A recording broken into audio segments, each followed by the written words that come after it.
হাসিনা ও জয়কে দেশে এনে বিচারের মুখোমুখি করতে রেড নোটিশ জারির পদক্ষেপ নিতে হবে, পুলিশ সদর দপ্তরে দুদকের চিঠি।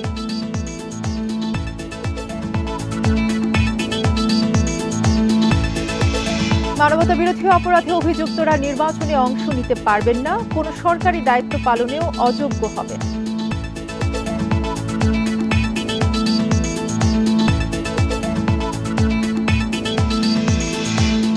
পুলিশের সোয়াট টিমের জন্য স্নাইপার রাইফেল কিনেছিল আওয়ামী লীগ সরকার, ট্রাইব্যুনালের সাবেক আইজিপির সাক্ষ্য।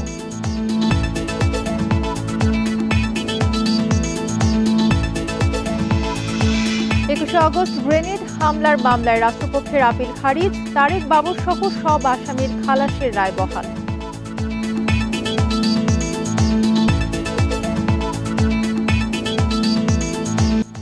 স্বাগত সংবাদ সন্ধ্যায়, সঙ্গে আছি তসনিমে জান্নাত অর্থী। শিরোনাম শুনছিলেন, এবারে পুরো খবর। দুর্নীতির মামলায় শেখ হাসিনা এবং তার ছেলে সজীব ওয়াজেদ জয়ের বিরুদ্ধে রেড অ্যালার্ট জারির পদক্ষেপ নিতে পুলিশ হেডকোয়ার্টারে চিঠি পাঠিয়েছে দুর্নীতি দমন কমিশন দুদক। বিকেলে দুদকের প্রধান কার্যালয়ে সংস্থাটির উপপরিচালক আক্তারুল ইসলাম জানান, প্লট জালিয়াতির মামলায় তদন্তকারী কর্মকর্তারা এই চিঠি দিয়েছে। চিঠিতে বলা হয়, শেখ হাসিনা ও তার ছেলে বর্তমানে বিদেশে অবস্থান করছেন। ন্যায় বিচারের স্বার্থে তাদের অবস্থান শনাক্ত করে দেশে ফিরিয়ে এনে আদালতের মুখোমুখি করা হবে।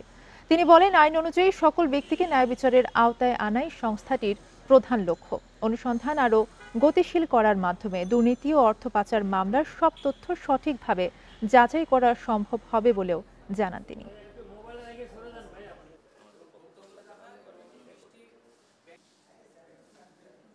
তাদের বিরুদ্ধে ইন্টারপোলের রেড নোটিশ জারির জন্য গতকাল দুদক দুর্নীতি দমন কমিশন থেকে পুলিশ মহাপরিদর্শক এর কাছে পত্র প্রেরণ করা হয়েছে। মানবতা বিরোধী অপরাধ মামলার আসামিরা নির্বাচন বা সরকারি চাকরিতে আবেদন করতে পারবেন না বলে জানিয়েছেন প্রধান উপদেষ্টার প্রেস সচিব। বৃহস্পতিবার বিকেলে ফরেন সার্ভিস একাডেমিতে নিয়মিত ব্রিফিংয়ে একথা জানান তিনি। আর প্রধান উপদেষ্টার বিশেষ সহকারী জানান, টেলিযোগাযোগ বিষয়ক নীতিমালা অনুমোদন দিয়েছে উপদেষ্টা পরিষদ। উপদেষ্টা পরিষদ সভার সিদ্ধান্ত জানাতে রাজধানীর ফরেন সার্ভিস একাডেমিতে ব্রিফ করেন প্রধান উপদেষ্টার বিশেষ সহকারী ফয়েজ আহমেদ তৈয়ব। বৃহস্পতিবার বিকেলে ব্রিফিংয়ে টেলিযোগাযোগ বিষয়ক কয়েকটি সিদ্ধান্তের কথা জানান তিনি। বলেন, বিটিআরসির টেলিকমিউনিকেশনস নেটওয়ার্ক অ্যান্ড লাইসেন্সিং নীতিমালা 2025 অনুমোদন দেওয়া হয়েছে।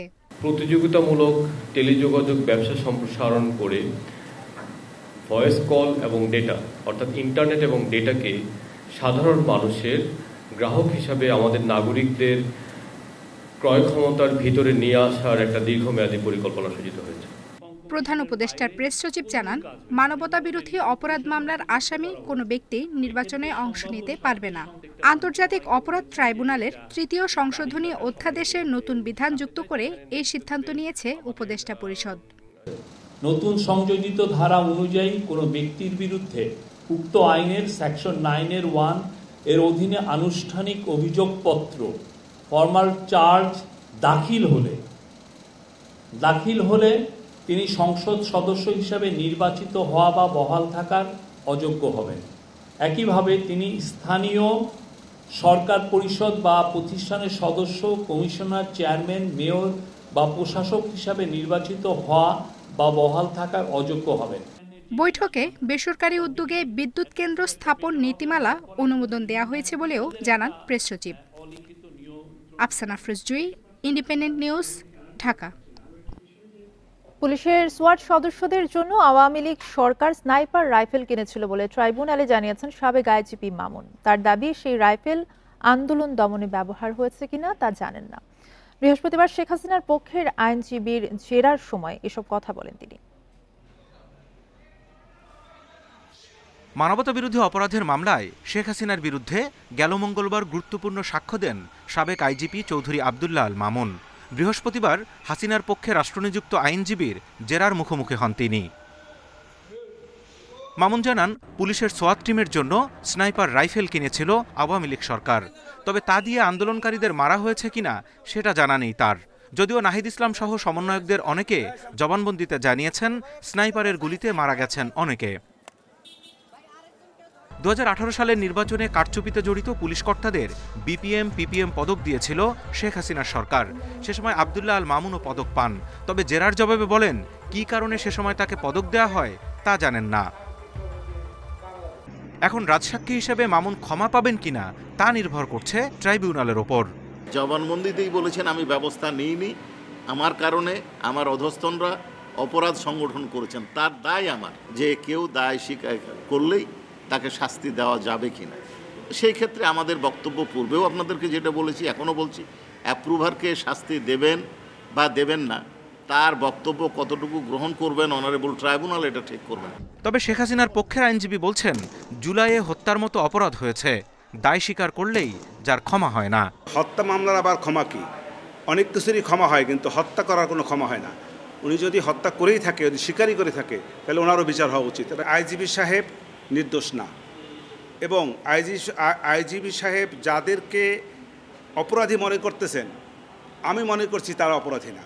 শেখ হাসিনার বিরুদ্ধে এখন পর্যন্ত 36 জন সাক্ষ্য দিয়েছেন। আগামী সোমবার পরবর্তী সাক্ষ্য গ্রহণ। Zahidul Bashar, Independent News, Dhaka. 21শে আগস্ট গ্রেনেড হামলা মামলায় এবার সর্বোচ্চ আদালতেও খালাস পেলেন তারেক রহমান ও লুৎফুজ্জামান বাবর সহ 49 আসামির সবাই। তারা কেউই আওয়ামী লীগের সমাবেশে গ্রেনেড হামলায় জড়িত ছিলেন না। হাইকোর্টের রায় বহাল রেখে তাদের সবাইকে নির্দোষ ঘোষণা করেছেন প্রধান বিচারপতির নেতৃত্বে 6 বিচারপতির আপিল বেঞ্চ। 2004 সালের 21 আগস্ট আওয়ামী লীগের সমাবেশে গ্রেনেড হামলায় নিহত হয় 24 জন, আহত প্রায় 300। ওই ঘটনার 2 মামলায় বিচারিক আদালত সাবেক স্বরাষ্ট্র প্রতিমন্ত্রী লুৎফুজ্জামান বাবর সহ 19 জনের মৃত্যুদণ্ড এবং তারেক রহমান সহ 19 জনের যাবজ্জীবন সাজা দেয়। গত বছর ডিসেম্বরে সবাইকে খালাস দিয়ে মামলা পুনঃতদন্তের নির্দেশ দেয় হাইকোর্ট। রায়ের বিরুদ্ধে রাষ্ট্রপক্ষের আপিল খারিজ করে বৃহস্পতিবার প্রধান বিচারপতির নেতৃত্বে 6 বিচারপতির আপিল বেঞ্চ সব আসামিকে খালাস দেন। মামলা পুনঃতদন্তে হাইকোর্টের আদেশও বাতিল করা হয়েছে। নন অ্যাপিলিং অ্যাকিউজড অর্থাৎ জনাব তারেক রহমান সাহেব এবং আপনার অন্যান্য যারা ছিলেন তারা যারা আপিল করতে পারেননি এবং যারা দেশে উপস্থিত ছিলেন না তাদের বেলায়ও সেই খালাসের আদেশ যেটা হাইকোর্ট বলেছিলেন যে এই খালাসের আদেশ তাদের বেলা প্রযোজ্য হবে, এটাও আজকে আমাদের অ্যাপেলেট ডিভিশন থেকে এটা বহাল আছে। রায়ের পর্যবেক্ষণে আদালত জানান জঙ্গি নেতা মুফতি হান্নানকে দীর্ঘ সময় আটকে রেখে স্বীকারোক্তি আদায় করা হয়েছে। অন্য মামলায় মৃত্যুদণ্ডপ্রাপ্ত এই আসামির কেবল স্বীকারোক্তির ভিত্তিতে সব আসামিকে দণ্ডিত করা সঠিক হয়নি। একই ম্যাজিস্ট্রেট একদিনে 3টা কনফেশন রেকর্ড করেছেন, যার প্রতিটা কনফেশন 36 পৃষ্ঠার। আদালত সেটাও বলেছেন যে এটি আইন দ্বারা কখনো স্বীকৃত নয়। এখন যদি কেউ জেলে থাকে তাদেরকে যেন ইমিডিয়েটলি রিলিজ করা হয়, আর একটা অ্যাডভান্স অর্ডার ইস্যু করে দিচ্ছেন। আপিল করতে না পারলেও তারেক রহমান সহ কয়েকজন আসামি খালাস পেয়েছেন। বিএনপির আইনজীবীরা বলছেন তারেক রহমান নির্দোষ ছিলেন, এই রায়ে তা প্রমাণ হয়েছে। আইবি রহমান সহ যারা আনফরচুনেটলি মৃত্যুবরণ করেছেন তাদের বিচার শেখ হাসিনা চায়নি। যদি শেখ হাসিনা প্রকৃত অপরাধীদের বিচার চাইতেন, আইবি রহমানের বিচার চাইতেন, তাহলে হয়তো রাজনৈতিক জিঘাংসার বশবর্তী হয়ে জনাব তারেক রহমান সাহেবকে এই মামলায় অন্তর্ভুক্ত করতেন না। পূর্ণাঙ্গ রায় পাওয়ার পর রিভিউ আবেদন করার বিষয়ে সিদ্ধান্ত নেবে রাষ্ট্রপক্ষ। Zahidul Bashar, Independent News, Dhaka. GM Quader ও তার স্ত্রীর বিদেশ যাত্রায় নিষেধাজ্ঞা দিয়েছে আদালত। দুদকের আবেদনের প্রেক্ষিতে সোমবার ঢাকার ভারপ্রাপ্ত মহানগর সিনিয়র স্পেশাল জজ ইব্রাহিম মিয়া আদেশ দেন। জিএম কাদের ও তার স্ত্রীর বিদেশ গমনে নিষেধাজ্ঞা চেয়ে গত রোববার আবেদন করেন দুদকের উপপরিচালক রেজাউল করিম। আবেদনে বলা হয়, রংপুর 3 আসনের সাবেক সাংসদ ও জাতীয় পার্টির চেয়ারম্যান জিএম কাদের সহ অন্যদের বিরুদ্ধে জ্ঞাত আয় বহির্ভূত সম্পদ অর্জনের অভিযোগের অনুসন্ধান চলছে। জিএম কাদের ও তার পরিবারের সদস্যদের নামে দেশের বিভিন্ন স্থানে এবং দেশের বাইরে স্থাবর ও অস্থাবর সম্পদ রয়েছে। এমন পরিস্থিতিতে জিএম কাদের ও তার স্ত্রীর সম্পদ হস্তান্তর করে দেশ ছেড়ে পালাতে পারে বলে আশঙ্কা দুদকের। সেক্ষেত্রে অভিযোগের অনুসন্ধান কার্যক্রম ব্যাহত হতে পারে বলে মনে করে দুদক।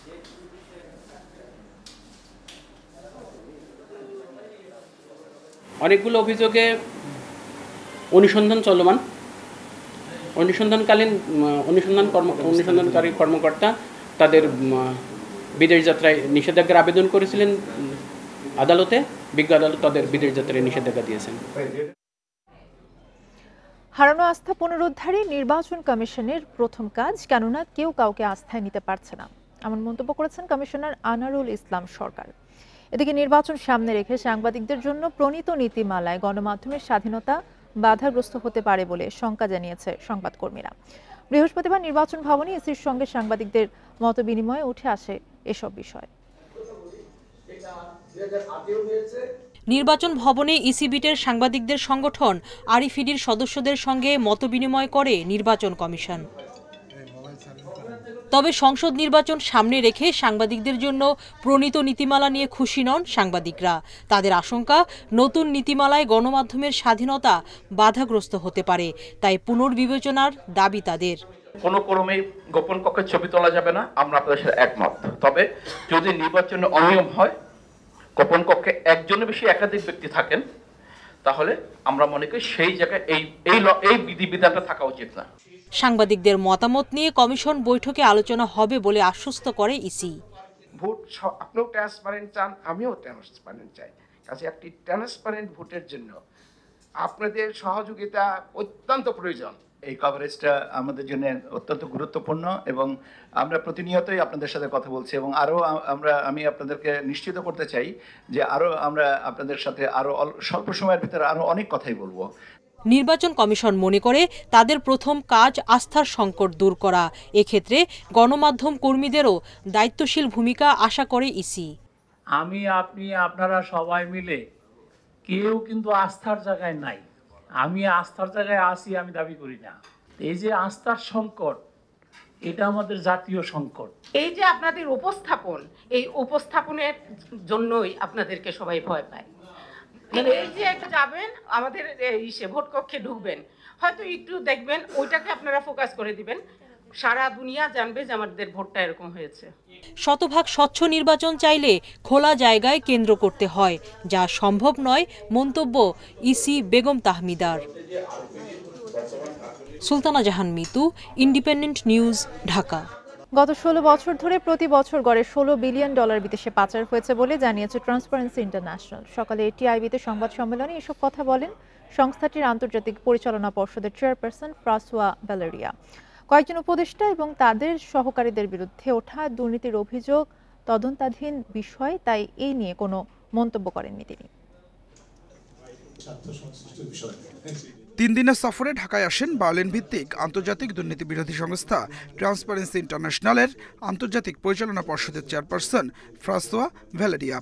তার সফর উপলক্ষে সংবাদ সম্মেলন করে টিআইবি। ভ্যালেরিয়া বলেন, অন্তর্বর্তী সরকারের কিছু উপদেষ্টা ও তাদের সহকারীদের বিরুদ্ধে দুর্নীতির অভিযোগ তদন্তাধীন বিষয়, তাই এ নিয়ে এখনই কোনো মন্তব্য করতে চাননি তিনি। উপদেষ্টাদের দুর্নীতি এবং অনিয়মের বিষয়ে সঠিক তদন্ত নিশ্চিত করতে হবে। বিচার ব্যবস্থাকে নির্বাহী বিভাগ থেকে আলাদা করার আহ্বান জানাচ্ছি। সেই সাথে দুর্নীতিগ্রস্ত ব্যক্তিদের শুধু গ্রেপ্তারই নয়, তাদের সঠিক বিচার নিশ্চিত করতে হবে।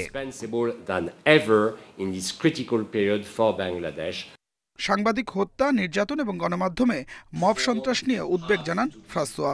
জানান, আওয়ামী লীগের সময় প্রতি বছর গড়ে $16 বিলিয়ন পাচার হয়েছে। গণ অভ্যুত্থান পরবর্তী সময়ে টেকসই সংস্কারের তাগিদ দেন তিনি।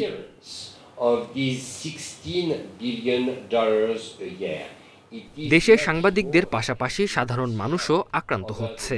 এটা গণতান্ত্রিক পরিবেশ তৈরি করতে বাধাগ্রস্ত করবে। বাংলাদেশে এখন একটি টেকসই সংস্কার প্রয়োজন। টিআইবি সরকারের সমালোচনা চলমান রেখেছে, কারণ সরকার এবং তার অংশীজনদের বিতর্কিত ভূমিকার সমালোচনা করার ক্ষেত্রে আমরা কোনো আপোষ করব না।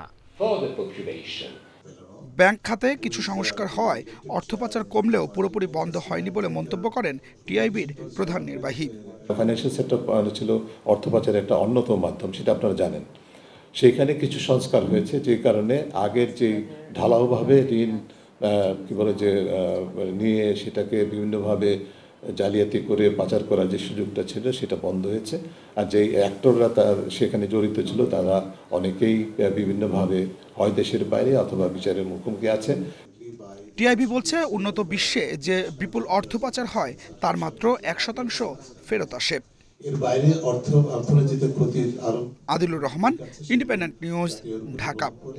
ইশরাক সমর্থকদের আন্দোলনের 40 দিনে ঢাকা দক্ষিণ সিটি কর্পোরেশনের জ্বালানি খরচ প্রায় 5 কোটি টাকা, অথচ এই সময়ে নগর ভবনের কার্যক্রমই ছিল বন্ধ। এতে ব্যাপক দুর্নীতির আশঙ্কা করছেন বিশ্লেষকরা। সংশ্লিষ্টদের দাবি, নগর ভবন স্থবির থাকলেও বর্জ্যের সহ অন্যান্য গাড়ি চলেছে নিয়ম মতোই। ঢাকা দক্ষিণ সিটি কর্পোরেশনের পরিবহনের তেল খরচ হিসেবে প্রতি বছর বরাদ্দ থাকে প্রায় 60 কোটি টাকা, অর্থাৎ প্রতি মাসে সে খরচ 5 কোটি টাকা। এই খরচ কর্মকর্তা, বর্জ্য এবং অভিযানের গাড়ির জন্য বরাদ্দ থাকে। ইশরাকের মেয়র পদে বসা নিয়ে আন্দোলনের জেরে গেল 14 মে থেকে 23 জুন পর্যন্ত বন্ধ ছিল নগর ভবনের কার্যক্রম। তবে এই সময়ে তাদের জ্বালানি খরচ কমেনি। গাড়ি না চললেও 5 কোটি টাকার কাছাকাছি খরচ দেখানো হয়েছে। কার্যক্রম কিন্তু আমাদের যেরকম এই যে বর্জ্য ব্যবস্থাপনা, আমাদের ডেভেলপমেন্ট কাজ, ইঞ্জিনিয়ার সবাই কিন্তু গিয়েছে এবং আদার্স অফিসার যারা নগর ভবনে বসতো তারাও কিন্তু বিভিন্ন কাজের ক্ষেত্রে কিন্তু বের হয়েছে। এখন আমরা একটু জাস্টিফাই করবো আর কি, যে নিজেদের মধ্যে একটু করবো, যেগুলো একটু বিশ্লেষণ করে যেন সঠিক যথাযথ হয় সেটা দেখবো আর কি। বাট কার্যক্রম কিন্তু বন্ধ ছিল না। ওরা যেটা বলছে সঠিক, সেইভাবে হয়তো রিফ্লেকশন হয় নাই। জনগণের করের টাকার এমন যাচ্ছে তাই ব্যবহার ও অনিয়ম বন্ধে কঠোর জবাবদিহি জরুরি বলছেন দুদকের সাবেক কর্মকর্তা।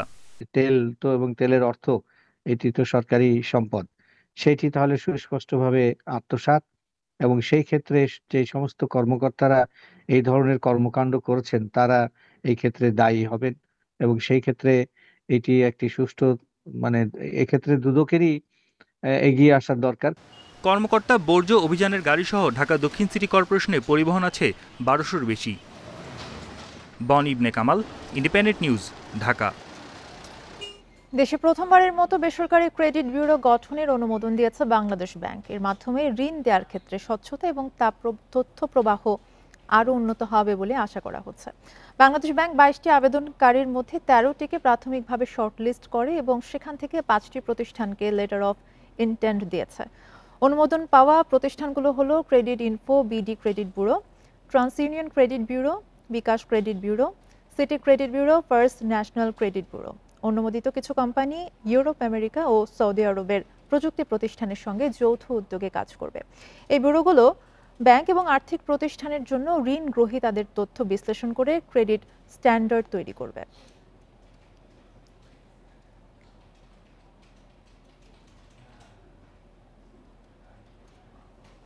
একদিনের মাথায় দেশের বাজারে আবারও বাড়ানো হয়েছে স্বর্ণের দাম। এবার 22 ক্যারেটের প্রতি ভরি 3044 টাকা বাড়িয়ে 1,78,832 টাকা নির্ধারণ করা হয়েছে। স্থানীয় বাজারে তেজাবি স্বর্ণের দাম বাড়ার প্রেক্ষিতে দাম বাড়ানো হয়েছে। বৃহস্পতিবার থেকে নতুন দাম কার্যকর হবে বলে জানিয়েছে বাজুস। এর মাধ্যমে অতীতের সব রেকর্ড ভেঙে নতুন উচ্চতায় পৌঁছালো স্বর্ণের দাম। বুধবার BAJUS standing committee on pricing and price monitoring committee বৈঠক করে দাম বাড়ানোর সিদ্ধান্ত নিয়েছে। এতদিন এক ভরি স্বর্ণের সর্বোচ্চ দাম ছিল 1,77,888 টাকা। এর আগে গত 2 সেপ্টেম্বর এবং 31 ও 27 অগস্ট 3 দফা সোনার দাম বাড়ানো হয়।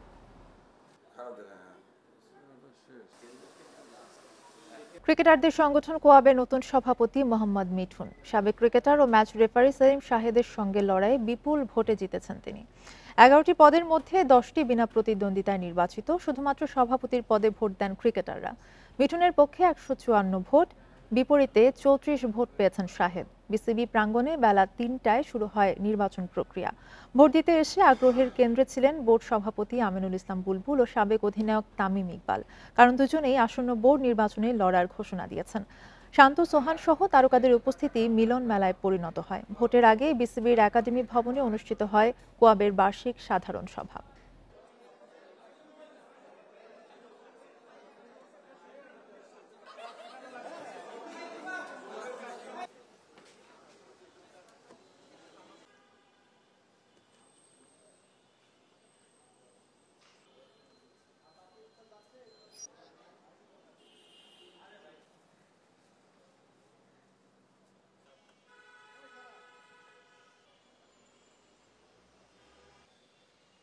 এই অর্গানাইজেশনের 95% কাজ কিন্তু কারেন্ট ক্রিকেটার্সদেরকে, সো ওদের মাঝখান থেকে যদি প্রেসিডেন্ট হয় বা কমিটি হয়, আমি এটাকে খুবই ভালোভাবে দেখি। এই ছিল এখনকার সংবাদে। ইন্ডিপেন্ডেন্ট টেলিভিশনের আরো খবর জানতে চোখ রাখুন ফেসবুক, ইউটিউব এবং এক্স।